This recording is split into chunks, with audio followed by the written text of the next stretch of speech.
NG here, and today I want to bring you guys a new video. I'm talking about why Netflix games is actually quite important to Netflix as a company, both in the streaming game and as an overall media company. But the reason I'm doing this video today is because I was going to make a video talking about playing through the first few levels of GTA San Andreas and whatnot on Netflix games. Um, yeah, apparently it's decided it's going to take about 10 hours to download on my phone, so I'm not doing that video today. So I'm going to do this video instead. So guys, if you want to be notified when that video comes out, please subscribe, like, share, notifications, all that stuff, please, guys. Now, why is this important? Well, for those who don't know, Netflix isn't the only streaming service in town anymore. Back in 2007, they were basically the only game in town. There was no one else really doing what Netflix was doing, right? Now in 2023 or 2024, there's quite a few of them. You know, you've got household names like Mickey the Slouse. You've got Warner sisters, and looking on a mystery. You got what's the other one, that the one with the mountain, the downward snowball. Yeah, these are the companies that we are also looking in the streaming wars. So why is this big deal? Well, with these companies making their own content for their own streaming platforms, they're pulling content from Netflix and focusing on trying to make their own thing. Although some of them are returning to license certain shows and movies to Netflix. It's a really weird, complex thing. I would recommend looking at what's on Netflix if you want to actually get more into that sort of stuff and know what's going on, because I have no clue. But I will say, Netflix games to me is potentially the saving grace for Netflix, because for those who don't know, with a lot of these streaming services, they're focused on movies and TV. That's all they focus on: movies and TV, movies and TV. And whilst you might have to sign up for, what was it, Max? Is it on? I'm pretty sure the one is called Max, and I'm pretty sure that's the dog from the Grinch. So that's confused me. But basically, if you want to watch the Harry Potter movies, you've got to go over there. If you want to watch I don't know, SpongeBob, you've got to go to Paramount if it's not already on Netflix. And if you want to watch Mickey Mouse, well, and I mean like Mickey Mouse before the public domain horror film come out, you got to go to Disney. Now, why this is relevant is because with Netflix stepping into the gaming industry and offering games on its service, it offers consumers and customers to Netflix more of a reason to stick around, because with there now being games on Netflix, Netflix has the ability to tie in marketing campaigns with IPs, stuff like Stranger Things, Talk to Handle, Love is Blind, Money Heist are just a few of the Netflix shows that have video games on Netflix, right? Alongside that, Netflix has also got the potential to make shows and movies based on their games, like Oxenfree is apparently getting a TV show, from what I remember being reported on about a year ago. So it is quite interesting to see where this is going to go, and whilst we're now living in a world where everything has to be content, and the media has to have everything be linked to a big franchise, and you can't have a single one-off film. It's got to be part of a huge franchise, multi-billion-dollar franchise.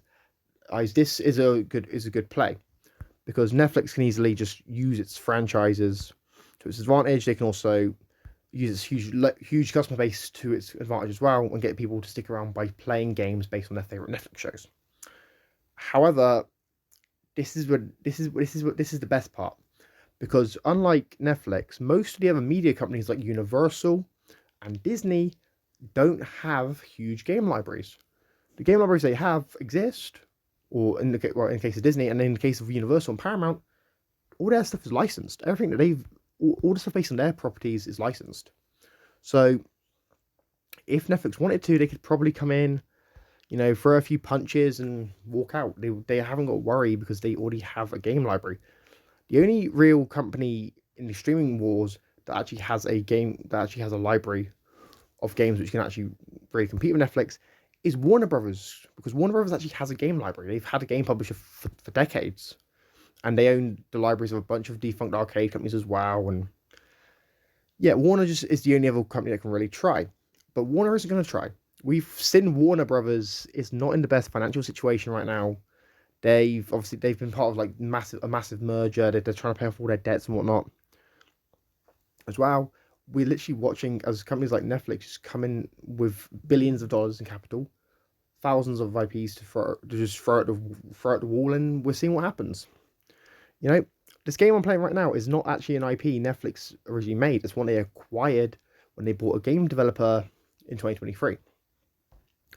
But, well, it's not 2023, 2022, but I digress.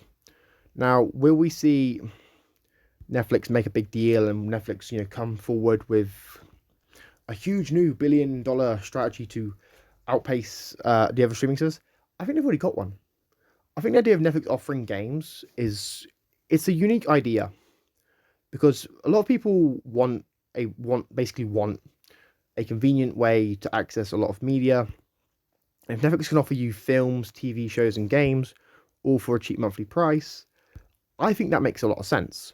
Now there is a lot of talk around Netflix apparently charging for extra for more games and advertising in games and whatnot. And whilst I don't like the idea, I also understand obviously it's a business. You've got to make these multi-million-dollar games profitable, and the best way to do that is obviously by monetizing those games. And there are very limited ways to monetize games, to be honest. But we will see. We will see what happens, and I am genuinely hoping that Netflix does come out with something kind of cool and kind of interesting because they could do so much with their game library, and it really sets them apart from other media companies because other media companies are focused on animation, and trying to bring forward a big library of stuff to try and get people to stay, but they're not looking at the ways of potentially locking in new customers. And if you can lock in those new customers by offering them a game library or offering them, a bunch of films based on games or games or based on films, I think that's quite an interesting way of going about things. And I do think it could long term be a good strategy for Netflix. But we will have to wait and see what happens. Anyway, guys, let me know what you think about this in the comments down below. Do you think Netflix is all right? Do you think Netflix is in a unique position? Do you think Netflix needs to obviously diversify its portfolio a bit more? What do you think Netflix needs to do to really win the streaming wars long term? Do you think games is enough for Netflix to win? That's enough point. Do you think games is enough for Netflix to beat these other streaming services? To have hundreds of years worth of content? Let me know what you think in the comments down below, guys. Anyway, I've been NG and I'm signing out. Peace.